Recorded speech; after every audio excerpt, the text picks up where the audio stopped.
Om Shanti. Good morning सभी को। बाबा की याद है, परमात्मा की याद में बैठे मुरली सुन रहे हैं। जब भी परमात्मा की मुरली सुने, सबसे जरूरी काम है भगवान की सुनना, भगवान को याद करना। बाकी सारे काम उसके बाद में है। काम काज करते करते राम की याद, उस परमात्मा की याद, शिव बाबा की याद रहनी चाहिए। जो भी ये मोबाइल वगैरह है, इतने सारे साधन आज मनुष्य को अवेलेबल हैं, वो साधन साधना करने के लिए हैं। तो हमें बड़े ध्यान से परमात्मा के महावाक्य सुनने चाहिए। आज सुनते हैं बाबा के महावाक्य। 10 तारीख के बाबा के महावाक्य हैं। बाबा ने आज गौमुख से गंगा निकली भक्ति मार्ग में एक बना हुआ है। वास्तव में उसका राज बताया कि गौमुख क्या है, कैसे गंगा निकली, पानी की गंगा निकली या कौन सी। एक है भक्ति मार्ग और एक है ज्ञान मार्ग। परमात्मा हमें ज्ञान मार्ग के हिसाब से बताते हैं, आध्यात्मिक रहस्य बताते हैं भक्ति मार्ग के सारे। तो परमात्मा ने बताया कि गौमुख से गंगा निकली। कौन सी गंगा निकली, पानी की गंगा या ज्ञान गंगा। भगवान जब धरती पर आते हैं, जो गाय के समान भोली भाली आत्माएं हैं, गऊ के समान, तो जो परमात्मा को पहचानते हैं, परमात्मा से योग लगाते हैं और जिनकी बुद्धि में ज्ञान धारण होता है, फिर उनके मुख से ज्ञान गंगा बहती है और उस ज्ञान गंगा में नहाने से, ज्ञान का श्रवण करने से पाप कटते हैं। तो वो उस गाय के मुंह से तो कैसे ज्ञान गंगा निकलेगी, और पानी की गंगा भी नहीं निकल सकती। लेकिन ये समझाया है, परमात्मा जब धरा पर आते हैं तो गौ मुख से गंगा निकलती है। कौन है वो गौएं? हम बाबा के बच्चे, हम परमात्मा के बच्चे हैं वो गौएं। आइए सुनते हैं बाबा के महावाक्य।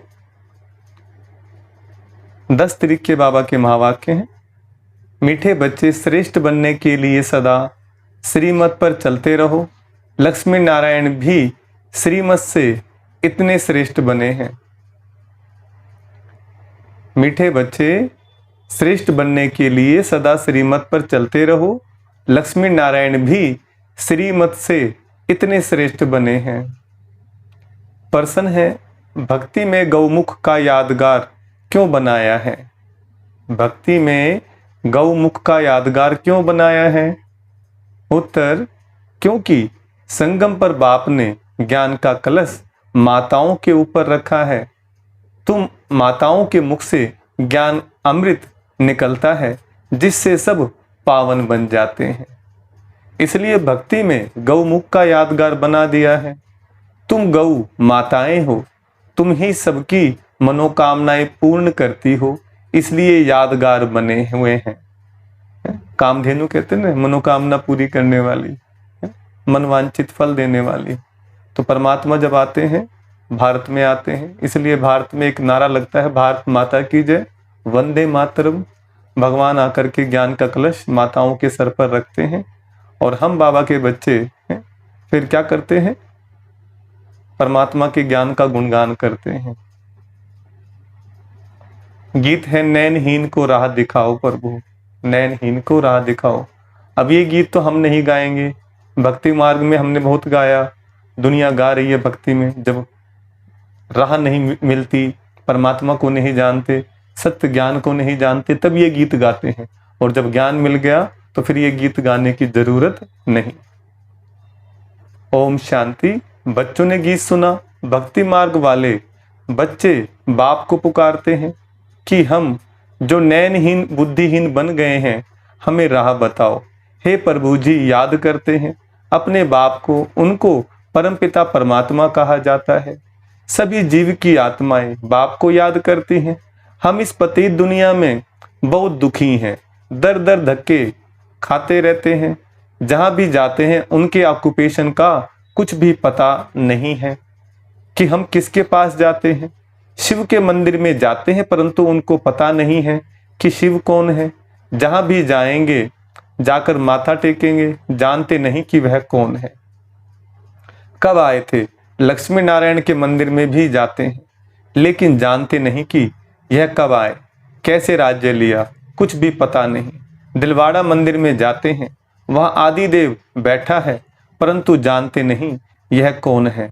जगदम्बा के पास जाते हैं, परंतु वह कब आई, क्या किया, कुछ नहीं जानते। सिर्फ जाकर माथा टेकते हैं, प्रार्थना करते हैं, बच्चों को बच्चा दो, यह दो, वह दो, जानते कुछ भी नहीं। गौमुख पर जाते कितने मेहनत करके सीढ़ी उतरते चढ़ते हैं, पता कुछ भी नहीं कि वहां क्या रखा है। एक पत्थर का गऊ का मुख बनाया है, कहते हैं गऊ के मुख से गंगा जल निकलता है। अब जानवर के मुख से अमृत थोड़े ही निकलता है। तीर्थों पर जाते हैं, किसके भी ऑक्यूपेशन को जानते नहीं कि है कब आए, क्या आकर के किया। हम क्यों पूछते हैं? बुद्धिहीन होने के कारण पुकारते हैं, हे प्रभु, हे बाबा, क्योंकि वह सबका बाप है।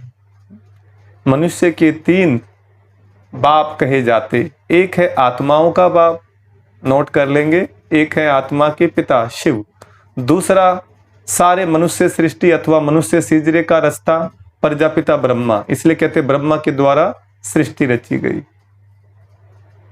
मनुष्य सिजरे का रास्ता प्रजापिता ब्रह्मा। तीसरा फिर लौकिक बाप। भक्त भी एक भगवान को याद करते हैं, एक है शरीर का पिता, एक जिसके माध्यम से परमात्मा ज्ञान देते हैं संसार में, इसलिए कहते हैं ब्रह्मा के मुख से ब्राह्मण निकले, ब्रह्मा ने सृष्टि रची। मुस्लिम लोग कहते हैं आदम, सबसे पहले आदम आए थे, उनको हम ब्रह्मा कहते हैं। और क्रिश्चियन लोग कहते हैं एडम। तो बात उन्हीं की है। एक आत्मा के पिता है परमपिता परमात्मा शिव, जो हम सब के पिता है। एक ज्ञान देने के निमित्त बनते हैं प्रजापिता ब्रह्मा, और एक जो है शरीर के पिता, जिसके सबके अलग अलग हैं। तो देखो बाबा क्या कहते हैं, भक्त भी एक भगवान को याद करते हैं कि नैनहीन को आकर राह दिखाओ, जो हम सदा ऐसे बने। यह कलयुग तो है ही दुख धाम, सतयुग है सुख धाम, और जहां से हम आत्माएं पाठ बजाने आती हैं, उनको शांति धाम कहा जाता है। आत्मा को यह शरीर रूपी बाजा अथवा यह कर्मेंद्रियां यहां मिलती हैं, जिससे आत्मा कर्म करती है। आत्मा तो है अविनाशी, शरीर है विनाशी। आत्मा है पारलौकिक परमपिता परमात्मा की संतान, शरीर है लौकिक बाप की संतान। आत्मा का बाप एक ही है, उनको याद करने से वर्षा मिलता है। बेहद के शांति और सुख का वर्षा कोई मनुष्य मात्र से मिल नहीं सकता है, चाहे कोई भी हो। ब्रह्मा विष्णु शंकर को भी देवता कहा जाता है। परमात्मा एक शिव है, शिव परमात्माए नमः, ब्रह्मा परमात्माए नमः नहीं कहेंगे। तो यह भी जो मंदिर आदि हैं, उनके ऑक्यूपेशन को कोई नहीं जानते। ऊंचते ऊंच परमपिता परमात्मा शिव है, फिर रचना रचते हैं ब्रह्मा विष्णु शंकर की। शिव निराकार अलग है, शंकर आकारी देवता है, परमात्मा एक है। यह पहली अच्छी रीति समझाना चाहिए। पहले तो बाप को जानना चाहिए, जो बाप स्वर्ग का रास्ता है। मनुष्य तो भक्ति में धक्के खाते रहते हैं। अभी ब्रह्मा विष्णु शंकर की बात आई तो नानक देव ने भी एक बात कही है, इको माई जगत वियाई 3 चेले परवान, एक संसारी एक भंडारी एक लाए दीवान, वो वेख्या पर नजर ना आया वो ताई विडान। मतलब क्या, एक माता है जिसका जगत से नाता, जिसको परम पिता परम आत्मा, इको माई जगत वियाई 3 चेले। 3 चेले कौन? ब्रह्मा विष्णु महेश, जो उस परमात्मा की हुक्म का पालन करते हैं। वो वेख्या पर नजर ना आया, माना उस परमात्मा को देखना तो चाहा पर नजर नहीं आया, वो ताई विधान। तो नानक देव ने भी उस वाहे गुरु की, उस परमात्मा की महिमा करी, ऊपर की तरफ इशारा किया। मनुष्य तो भक्ति में धक्के खाते रहते हैं। लक्ष्मी नारायण तो हैं स्वर्ग के मालिक, वहां तो सदैव सुख ही सुख है, यहाँ सभी दुखी हैं, यह दुनिया ही पतित है। सतयुग में भारत पवित्र ग्रस्त आश्रम था, यथा राजा रानी तथा प्रजा सब पावन थे। पतित को पावन बनाने वाला एक ही परमपिता परमात्मा है। राधे कृष्ण सतयुग के प्रिंस प्रिंसेस हैं, जो स्वयंवर बाद लक्ष्मी नारायण बनते हैं। स्वर्ग को कहा जाता है शिवालय। अब बाप सबको पावन बना रहे हैं इन भारत माताओं द्वारा, जिन्हों पर ही ज्ञान का कलश रखा जाता है। भारत में पवित्र राज्य था, अभी है अपवित्र राज्य।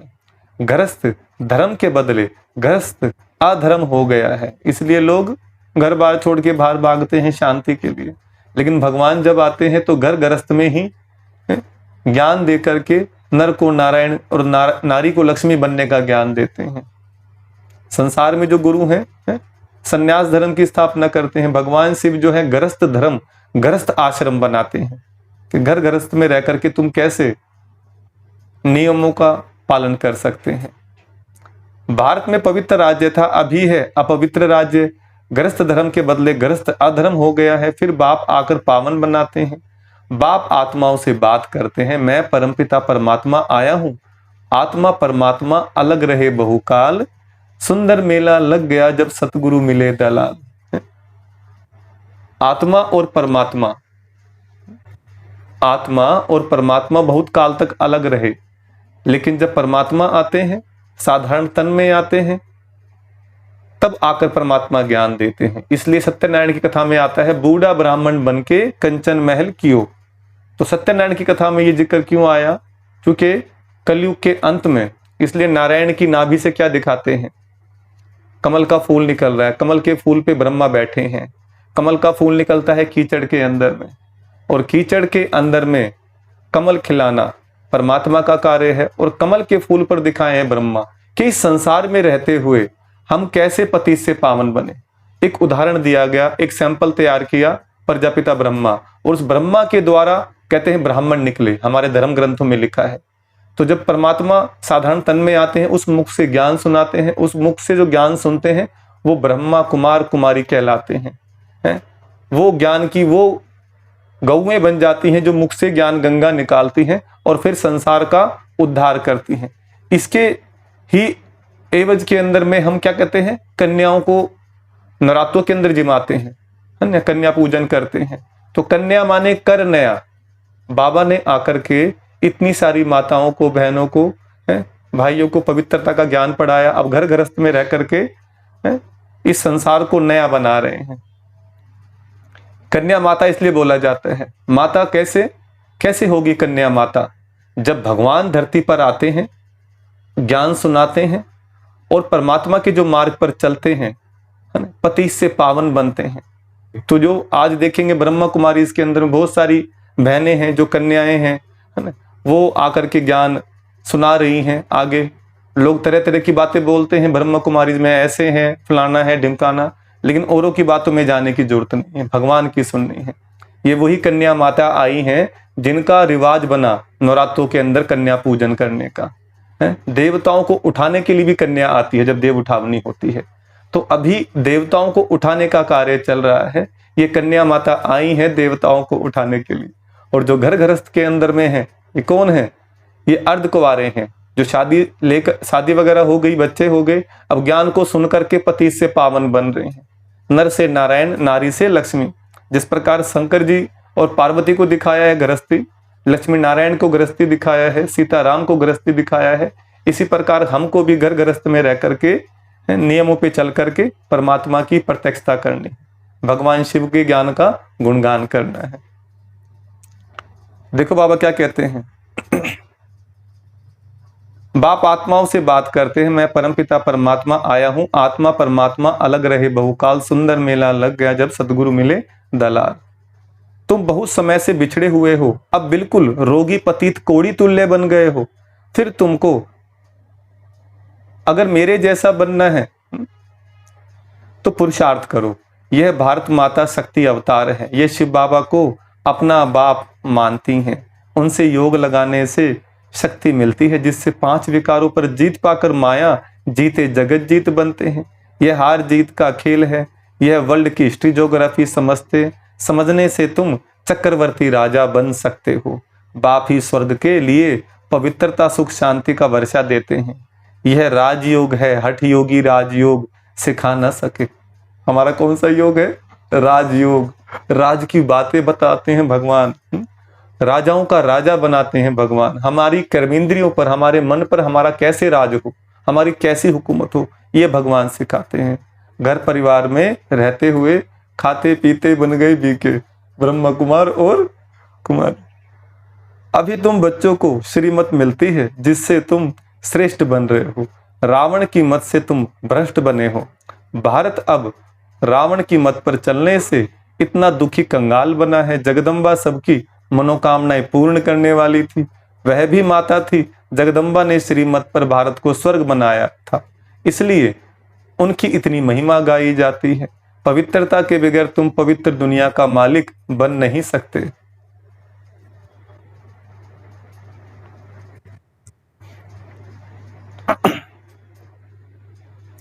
आधा कल्प भक्ति मार्ग चलता है, अब बाप कहते हैं फिर पावन दुनिया का मालिक बनना है तो आकर समझो। अब श्रीमत मिलती है तो उन पर चलना है। मेरा तो एक शिव बाबा, दूसरा ना कोई। मनुष्य तो 84 जन्म लेते हैं, तुम शक्तियां हो। शिव बाबा से योग लगाने से तुमको शक्ति मिलेगी, नहीं तो कभी स्वर्ग के मालिक बन ही नहीं सकेंगे। पारलौकिक बाप से 21 जन्मों का वर्षा मिलता ही है संगम पर, इसलिए पुरुषार्थ करना है, बच्चों का भी कल्याण करना है, फिर स्वर्ग के मालिक बन जाएंगे। यह राजयोग की पाठशाला है। भगवान आज बच्चे मैं तुमको राजयोग सिखलाता हूं, जिससे तुम राजाओं का राजा स्वर्ग के मालिक बनेंगे। सिर्फ बाप को याद करो तो अंतमति सो गति हो जाएगी। बाप सुखधाम में भेज देंगे। बाप कहते हैं मैं ही आकर सबको शांति धाम सुख धाम में ले जाता हूं। सतयुग त्रेता में यह भक्ति आदि होती नहीं, वहां तो 21 जन्म अथा सुख है। अब बाप कहते हैं इस रावण पर जीत पहनो, विकार के लिए शादी करना अपनी बर्बादी करना है। इस समय क्या है, साथी भी अच्छे नहीं मिल रहे हैं, आज शादी करी कल तलाक हो जाता है। तो बाबा कहते हैं परमपिता परमात्मा ने ऑर्डिनेंस निकाला है कि पवित्र बनो तो जगत का मालिक बनेंगे। इस दुखधाम से शांति धाम सुख धाम में चलना चाहते हो तो यह बातें समझो। तुम जानते हो सिवाय बाप के कोई भी मनुष्य को भगवान कहना रोंग है। भगवान है ही एक। अभी तुम बच्चे शिव परमात्मा की, ब्रह्मा विष्णु शंकर की, लक्ष्मी नारायण आदि सबकी बायोग्राफी जानते हो। अब तुम श्रीमत से ऐसे लक्ष्मी नारायण समान श्रेष्ठ बन सकते हो। पवित्र तो जरूर बनना है। परमपिता परमात्मा की श्रीमत पर एक बाप को याद करते रहेंगे और पवित्र बनेंगे तो 21 जन्म का राज्य भाग्य मिलेगा। 21 जन्म का राज्य भाग्य। अब आप सुनिए, नानक देव जी ने एक बात और कही है, गुरु ग्रंथ साहब में आती है 21 जन्मों के बारे में। हमारे धर्म ग्रंथों में भी लिखा है कन्या वो जो 21 पीढ़ी तार दे, कन्या वो जो 21 कुलों का उद्धार कर दे। वो कार्य अभी चल रहा है बड़ा गुप्त रीति से, जिसकी महिमा हमारे धर्म ग्रंथों में कही है। नानक देव ने क्या कही एक बात, ए तू राही पति पवड़िए चढ़िए हुए 21, सुन सुन गल्ला आकाश की कीटा आई रिस। कि ए राही तू पति से पावन बन, ए राही तू पति से पावन बन, चढ़िए हुए 21, सुन सुन गल्ला आकाश की कीटा आई रिस।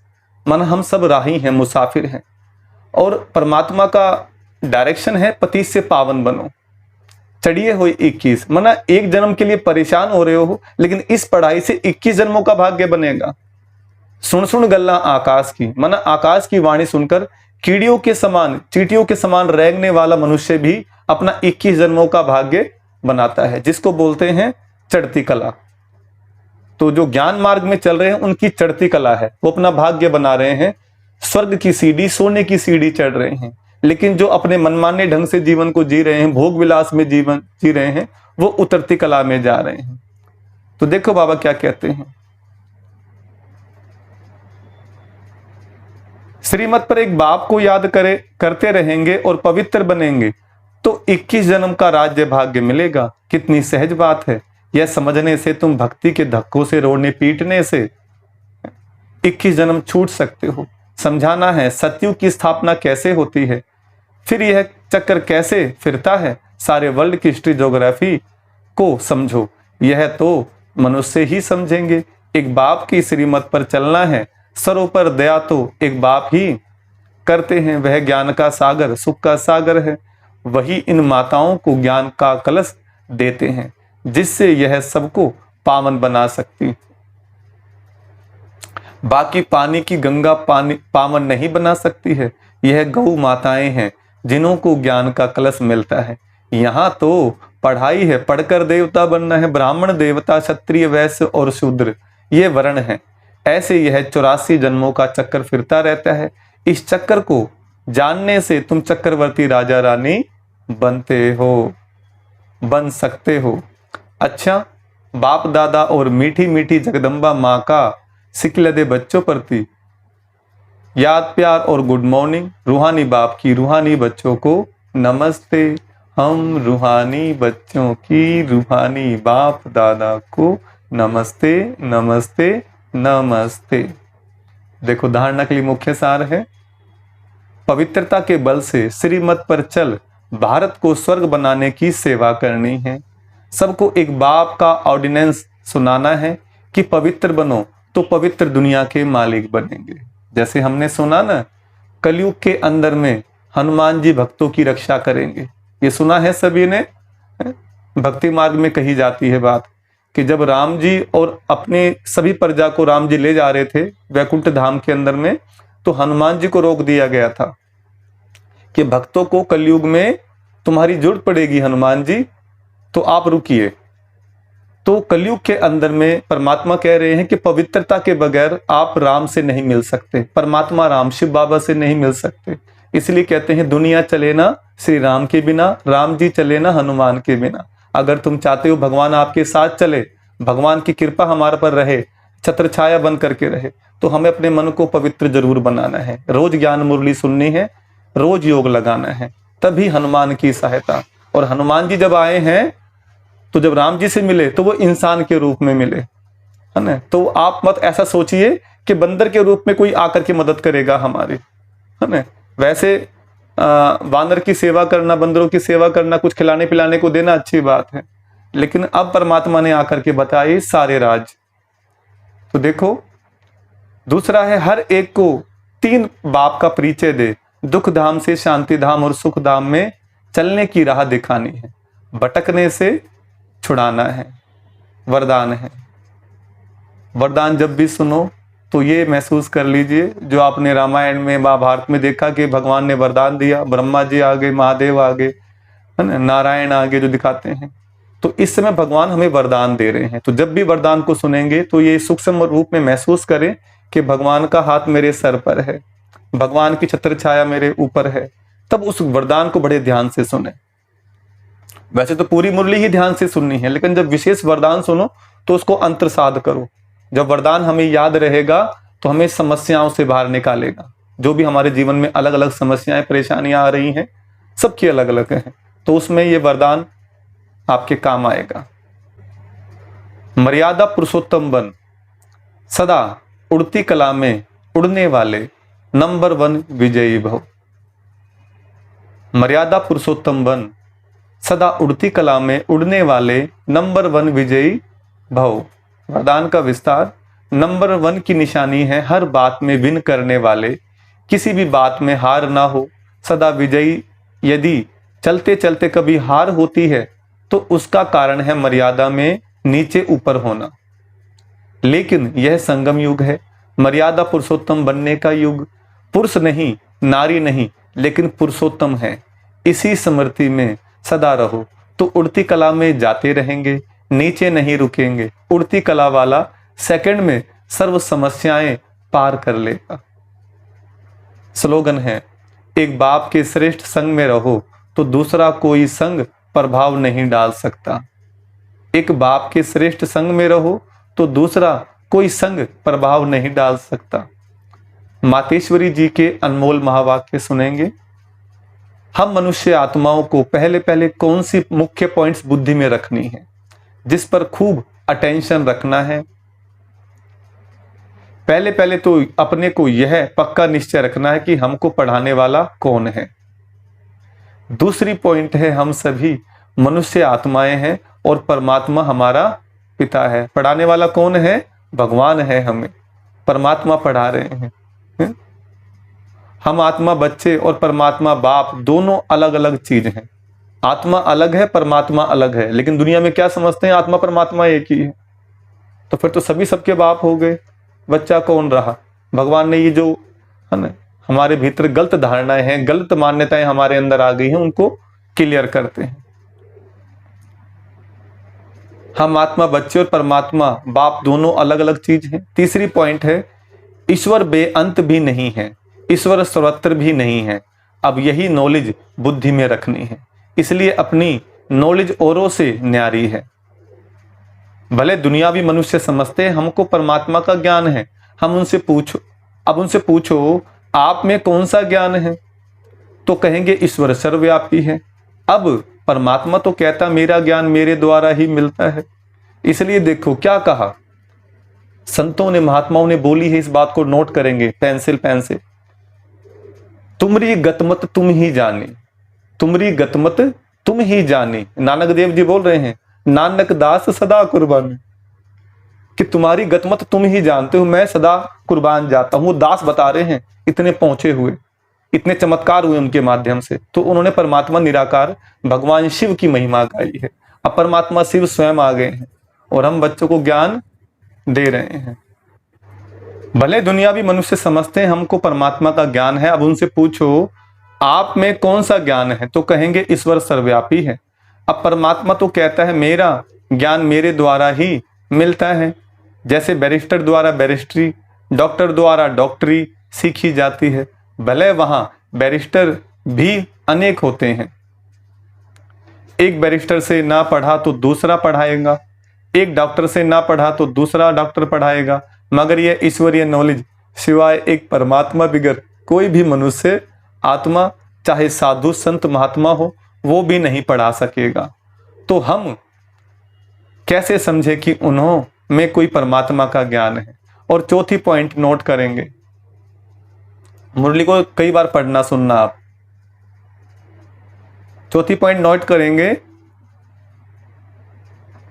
परमात्मा युगे युगे नहीं आता, बल्कि परमात्मा कल्प कल्प एक ही बार इस संगम युग पर अर्थात कलयुग के अंत और सतयुग के आदि संगम समय पर आता है। जिस प्रकार सूर्य उदय होने का समय सवेरे का दिखाते हैं, संध्या को उदय नहीं होता सूर्य, इसी प्रकार परमात्मा जो है अगर द्वापर में आते तो कलयुग क्यों आ गया। सतयुग त्रेता द्वापर और कलयुग है ना, सतयुग त्रेता द्वापर और कलयुग। भगवान आए, गीता में कहा कि जब जब धरती पे पाप बढ़ता है, अधर्म बढ़ता है, तब मैं आता हूं। अगर भगवान द्वापर में आए तो फिर सतयुग आना चाहिए था, अनेक धर्मों का विनाश होना चाहिए था, धरती स्वर्ग बन जानी चाहिए थी, सभी की दुख परेशानी पीड़ाएं मिट जानी चाहिए थी। लेकिन द्वापर के बाद कलयुग आया। अब भगवान कहते हैं कि भगवान कलयुग लाने के लिए आया, भगवान ने कलयुग के लिए ज्ञान दिया? नहीं, समय का फेर हो गया, समय की भूल होगी बहुत बड़ी। भगवान संगम युगे आते हैं, सतयुग और कलयुग के बीच में संगम युग। जैसे सूर्य उदय होने का समय जो होता है वो अपना है, लेकिन सवेरे 4 बजे अंधेरा भी होता है। तो इसी प्रकार जो परमात्मा जब आते हैं, संसार में कलयुग का अंधेरा होता है, और जब भगवान शिव प्रकट होते हैं तो सबसे पहले कौन उठते हैं? जिन्होंने बहुत भक्ति करी है, बहुत पूजा पाठ करी है, बहुत नियमों का पालन किया है, वही भगवान को पहचान पाते हैं और वही भाग्य बना पाते हैं। जिस प्रकार रोज देखते हो आप, लोग सवेरे सोए रहते हैं गहरी नींद में, उस टाइम नींद बड़ी अच्छी आती है ना। तो इसी प्रकार सोए रहते हैं, माया में खोए रहते हैं। और भगवान जो भक्ति पूजा पाठ करने वाले हैं, भगवान को ध्यान करने वाले हैं, वो सवेरे सवेरे उठ करके भक्ति करेंगे, मंदिर जाएंगे। एक है हद का सवेरा, एक है बेहद का सवेरा। तो भगवान आकर के इस समय ज्ञान दे रहे हैं और हम बच्चों का भाग्य बना रहे हैं। इसलिए कहावत है, जो सोवत है वो खोवत है, जो जागत है सो पावत है। अभी की बात है। तो भगवान कहते मैं द्वापर में नहीं आता, मैं युगे युगे नहीं आता, मैं संगम युगे आता हूं। तो अभी संगम युग चल रहा है। तो बाबा कहते देखो, सतयुग के आदि संगम समय पर आता हूं और अनेक धर्मों का अधर्मों का विनाश कराए एक आदि सनातन सद्धर्म की स्थापना कराता हूं। तो आज अनेक धर्म है, उन धर्म के नाम पर झगड़े भी बहुत हैं आज। अब भगवान आए हैं सद्धर्म की स्थापना करने। अब लोग कैसे कहते हैं कि परमात्मा युगे युगे आता है और ऐसे भी कहते हैं गीता का भगवान श्री कृष्ण वो द्वापर में आया है। अब इन सभी बातों को सिद्ध करना है। गीता का भगवान श्री कृष्ण नहीं है, शिव परमात्मा है, और वो भी द्वापर में नहीं आता, संगम समय पर आया है। 5वीं पॉइंट है गुरु बिगर घोर अंधियारा कैसे हुआ है। वो गुरु कौन है, मनुष्य सृष्टि उल्टा झाड़ कैसे है, और हमको अपने 5 विकारों पर जीत कैसे पहननी है। 6वीं पॉइंट है हम वही पांडव योद्धे हैं जो दिखाया ना महाभारत के अंदर में, पांडवों का अज्ञातवास था, उनका राजपाट छिन गया था। तो इस समय की बात है कि तुम इंद्रप्रस्थ के मालिक थे, है ना, धरती पर तुम्हारा राज था, लेकिन माया ने, कौरवों ने तुम्हारा राजपाट छीन लिया। अभी हमारा है अज्ञातवास, बड़ी गुप्त रूप से हम अपना समय बिता रहे हैं।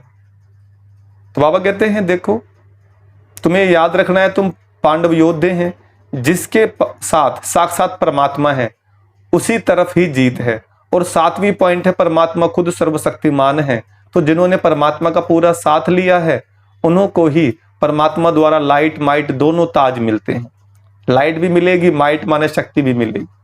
अब यह सभी बातें बुद्धि में रखना, इसको ही ज्ञान कहा जाता है। दूसरा पॉइंट बदनसीबी और खुशनसीबी। अब यह 2 शब्दों का मदार किस पर चलता है, यह तो हम जानते हैं कि खुशनसीब बनाने वाला परमात्मा और बदनसीब बनाने वाला खुद ही मनुष्य है।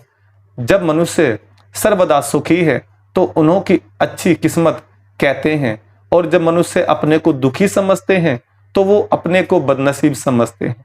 हम ऐसे नहीं कहेंगे कि बदनसीबी व खुशनसीबी कोई परमात्मा द्वारा मिलती है, नहीं, यह समझना बड़ी मूर्खता है। परमात्मा तो हमें खुशनसीब बनाता है, परंतु तकदीर को बिगाड़ना व बनाना यह सब मनुष्य के कर्मों के ऊपर ही मदार है, यह सब मनुष्यों के संस्कारों के ऊपर ही है। फिर जैसे पाप और पुण्य का संस्कार भरता है वैसे तकदीर बनती है। परंतु मनुष्य इस राज को न जानने के कारण परमात्मा के ऊपर दोष रखते हैं कि दुख भी भगवान ही देता है। अरे भगवान दुख नहीं देता, हमारे कर्म दुख देते हैं। भगवान तो सुख देगा, आप अपने बच्चों को दुख देंगे क्या? तो भगवान से कैसे उम्मीद करते हैं कि भगवान हमें दुख देंगे? लेकिन जब बच्चा कहना नहीं मानता ना माँ बाप का, दुख अपने आप ही मिलता है उसको। माँ बाप कहेंगे बेटा ये काम मत कर, वो करता है उस काम को, फिर दुख मिलता है उसको, है ना। माँ बाप तो सही राय देते हैं, और जब नहीं मानता बच्चा तो फिर उसको फिर पनिशमेंट दी जाती है। तो पनिशमेंट ये प्रकृति अपने आप देती है। जब हम रोंग चलते हैं तो परमात्मा पनिशमेंट नहीं देते, क्योंकि उनके पास तो हाथ पांव शरीर है ही नहीं, लेकिन प्रकृति ये नेचर अपने आप ही दंड देती है। तो बाबा कहते हैं यह सब मनुष्यों के संस्कारों के ऊपर ही है। फिर जैसे पाप और पुण्य का संस्कार बढ़ता है वैसे तकदीर बनती है, परंतु मनुष्य इस राज को न जानने के कारण परमात्मा के ऊपर दोष रखते हैं। अब देखो मनुष्य अपने को सुखी रखने के लिए माया के कितने तरीके निकालते हैं। फिर उस माया से ही कोई अपने को सुखी समझते हैं, और कोई फिर उसी माया का संन्यास कर माया को छोड़ने से अपने को सुखी समझते हैं।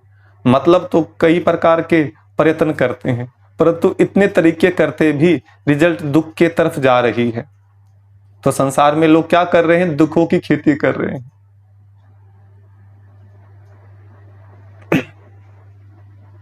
जब सृष्टि पर भारी दुख होता है तब उसी समय स्वयं परमात्मा आए गुप्त रूप में अपने ईश्वरीय योग पावर से देवी सृष्टि की स्थापना कराए सभी मनुष्य आत्माओं को खुशकिस्मत बनाते हैं। अच्छा, ओम शांति। वाणी का सार, मीठे बच्चे, श्रेष्ठ बनने के लिए सदा श्रीमत पर चलते रहो। लक्ष्मी नारायण भी श्रीमत से इतने श्रेष्ठ बने हैं। प्रसन्न भक्ति में गौमुख का यादगार क्यों बनाया है? उत्तर, क्योंकि संगम पर बाप ने ज्ञान का कलश माताओं के ऊपर रखा है, तो माताओं के मुख से ज्ञान अमृत निकलता है, जिससे सब पावन बन जाते हैं। इसलिए भक्ति में गौमुख का यादगार बना दिया है। तुम गौ माताएं हो, तुम ही सबकी मनोकामनाएं पूर्ण करती हो, इसलिए यादगार बने हुए हैं। गीत है नैनहीन को राह दिखाओ प्रभु, नैनहीन को राह दिखाओ। आज का सम्मान क्या लेंगे? मैं मास्टर मुक्ति दाता हूँ। भगवान ने आकर मुझे मुक्ति दी है, हमें औरों को भी मुक्ति देनी है। परमात्मा मुक्ति देंगे पर हम निमित्त और माध्यम बनेंगे। तो आज का ये सम्मान लेके चलेंगे। ओम शांति।